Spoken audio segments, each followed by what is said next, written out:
Alright, welcome to Cold War Lecture number 5. We're going to be looking at late 50s Cold War conflicts today. Alright, so first we have the Baruch Plan, which is a plan by U.S. Presidential Advisor Bernard Baruch, which called for the creation of a special international agency with the authority to inspect any country's atomic energy plants. The agency would also impose penalties on countries that did not follow international rules. The Soviet Union rejected the plan and tested their first atomic bomb in 1949. The feared nuclear arms race would now become a reality. The H-bomb, or hydrogen bomb, was a nuclear weapon more powerful than the atom bomb. It's 67 times the power of the bomb dropped on Hiroshima.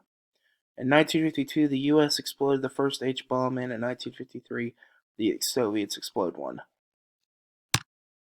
John Foster Dulles, Secretary of State under Dwight David Eisenhower,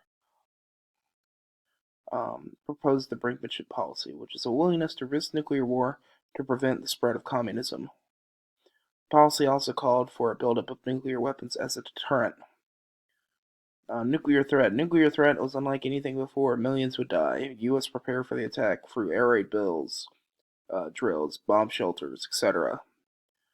Nuclear energy for peacetime. The Atomic Energy Act was created, and the civilian-controlled AEC, or Atomic Energy Commission, was created to oversee nuclear weapons research and to promote peacetime uses of atomic energy. You can see here, this is an image of a Soviet Union fallout shelter. And then here's some pictures of what the inside might look like.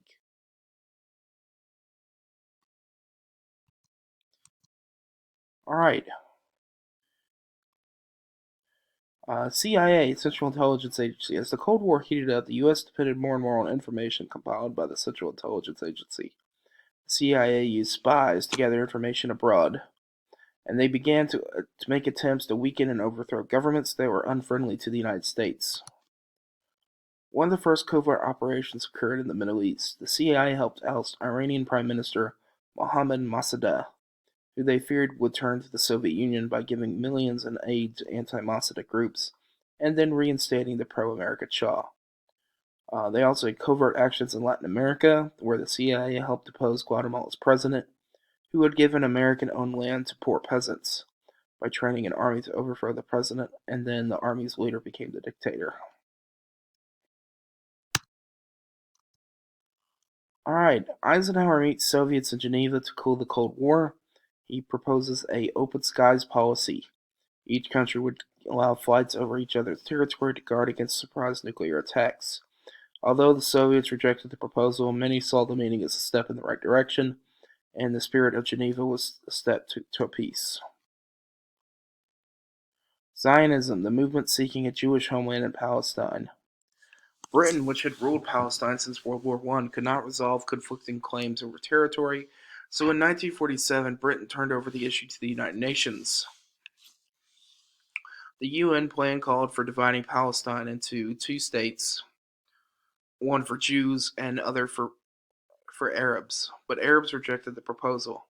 When British forces withdrew from Palestine in 1948, David Ben-Gurion and other Jewish leaders promptly proclaimed the new state of Israel, and both the U.S. and Soviet Union immediately recognized the new nation.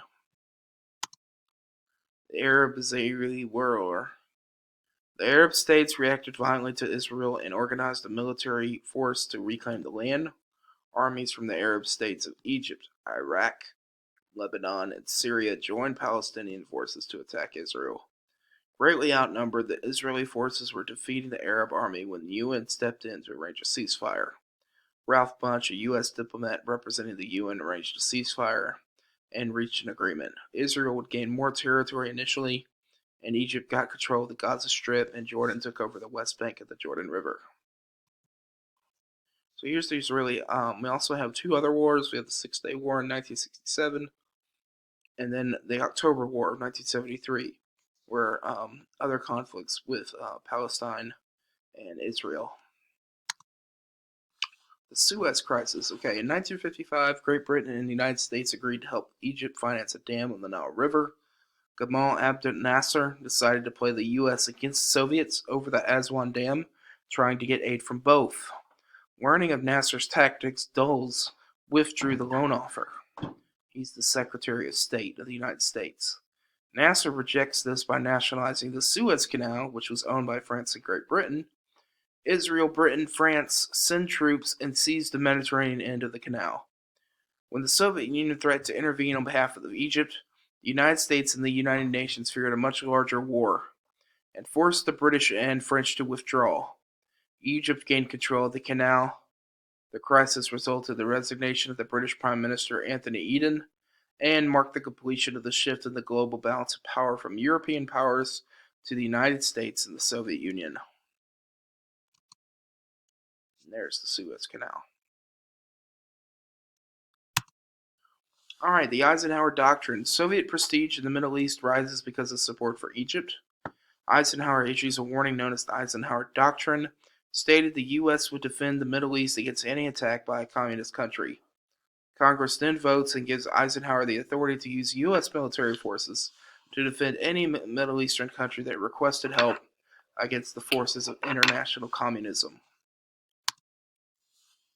The Hungarian Uprising. In 1956, Hungarians revolted against the Soviet Union and called for a new democratic government. Imre Nagy, a communist leader, formed this new government and promised democratic elections. In response, the Soviet army rolled into Hungary in tanks and re-established Soviet control. The Soviets killed 30,000 Hungarians armed with only pistols and bottles, and 200,000 Hungarians fled to the west. Many Hungarians were upset with the U.S. for not assisting, because under the Truman Doctrine they assisted those that were seeking democracy. But yes, U.S. said that containment did not extend to satellite countries of the Soviet Union. The United Nations condemned the actions of the Soviet Union, but could not do anything because of the Soviets' veto power. Nikita Khrushchev emerges as a new Soviet leader. Khrushchev, like Stalin, believed communism would take over the world, but he believed this could happen peacefully. He favored a peaceful coexistence of the U.S. and USSR, where the two powers would compete economically and scientifically. The space race. In October of 1957, Soviets launched Sputnik, the first artificial satellite. Alright, scared that the U.S., as they really didn't know what it was used for, spying, weapon, whatever, Americans also felt that they were falling behind the Soviet Union in technological development. The U.S. began pouring money into its space program and education. President Eisenhower urged Congress to promote U.S. space technology by establishing the National Aeronautics and Space Administration.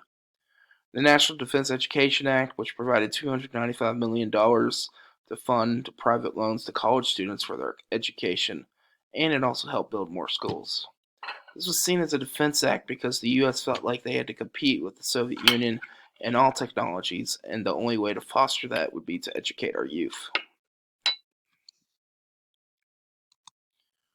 The CIA makes secret high-altitude flights with U-2 to spy on Soviets, and they had to be high-altitude because the USSR had rejected open skies policy.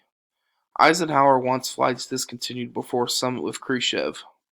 Dulles persuades him to authorize one last flight. Francis Gary Powers ends up being shot down over Soviet territory and is not released until 1962 in exchange for a convicted Soviet spy, Rudolf Abel. Eisenhower first denies and then concedes the U-2 was spying. The U.S. agrees to stop flights but refuses to apologize to Khrushchev, and Khrushchev ends up calling off the summits, and the tensions between the superpowers was renewed as we head into the beginning of a new presidency under President Kennedy.